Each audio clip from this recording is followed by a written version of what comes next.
Rafael Stone has done it again. On one of the biggest nights in the NBA for rebuilding teams, the Houston Rockets have once again stepped up to the plate and delivered, selecting Thompson and Cam Whitmore in the first round. I don't think they could have drafted any better if they tried, considering their position that they were in, and it displays how Stone continues to be one of the most underrated GMs in the league. I think it's fair to say that many Rockets fans were quite disappointed after slipping to the 4th pick in the lottery just a month ago.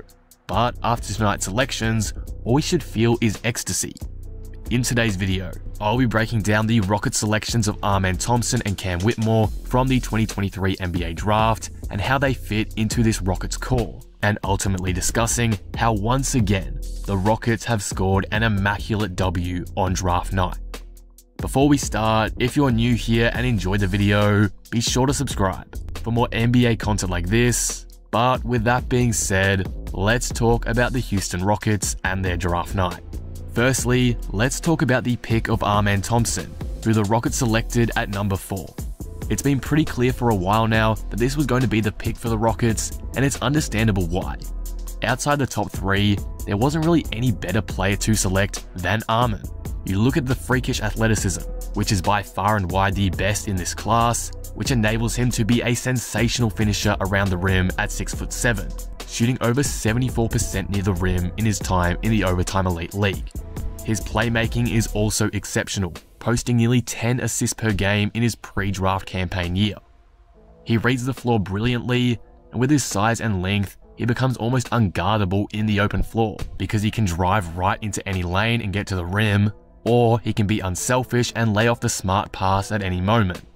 He seems mature and composed, and while I expect him to take a bit of time to settle into the pace of the NBA initially, as I believe it's probably going to be a bit of a jump from OTE, I think his current skill set makes him a no-brainer starting option very soon for the Rockets. With hopefully a more regimented offensive system in place under Houston's new head coach Ime Udoka, that playmaking and attacking tenacity is a very exciting addition. I think he can be pretty versatile too.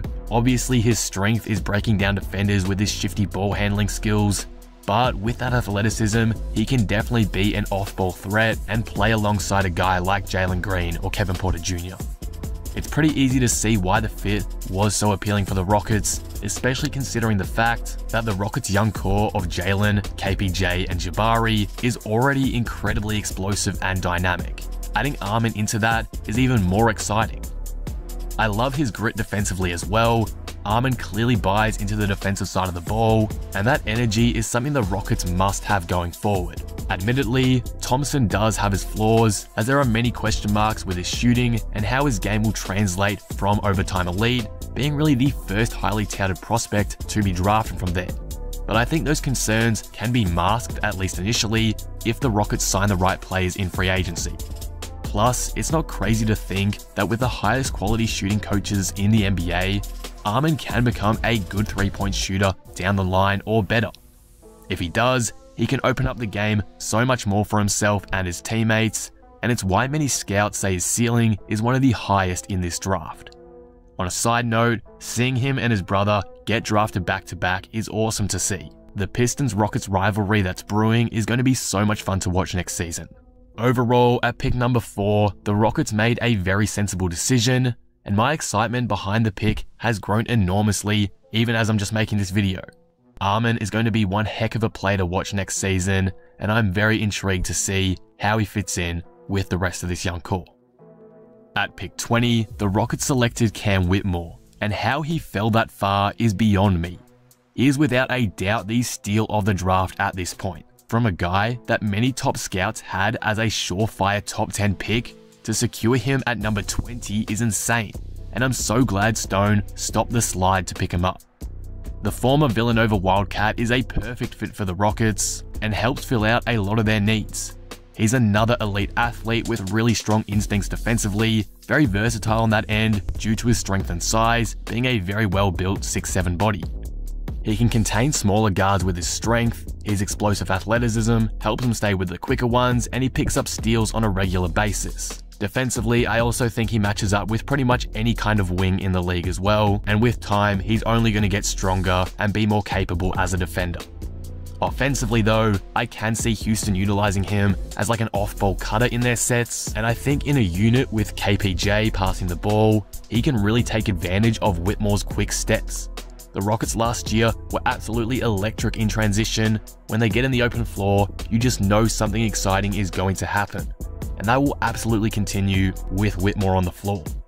His shooting is also something to be excited about, particularly on catch and shoots. He was knocking those down very efficiently on a pretty high volume at Villanova, and overall shot 35% from 3.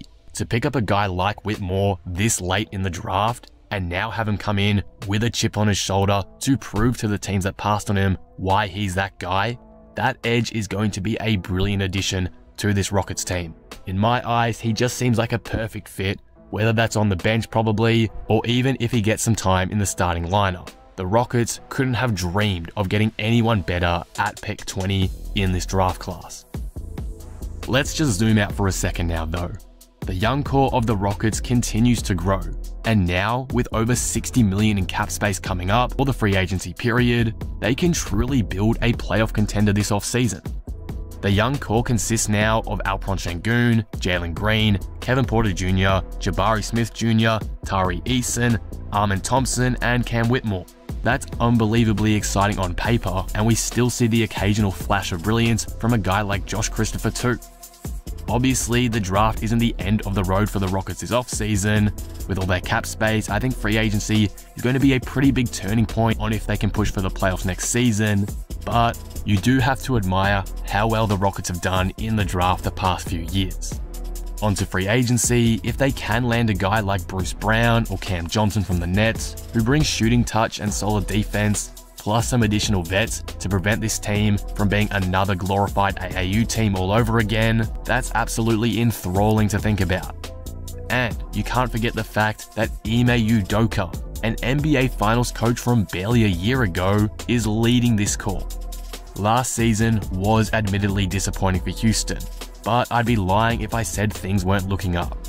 The future keeps getting brighter in Houston, and providing Raphael Stone continues to build upon these draft selections with some quality free agency signings, I genuinely think the Rockets are a shout at a playoff push next season. There's a lot of young talent here, and with a guy like Ime Udoka in town, I'm very confident he can maximize all of those skill sets and bring the best out of this Rockets roster. I went into this draft with no expectations, and honestly, I've left immensely happy. Something strong is building here in H-Town. I can feel it. But what do you guys think of this? Who won the draft tonight in your opinion? Obviously, San Antonio got Wemby, but I had to give my Rockets some love. They surprised me with how well they did tonight. If you enjoyed this video, be sure to leave it a like and subscribe. But with that being said, I will see you in the next one. Thanks for watching.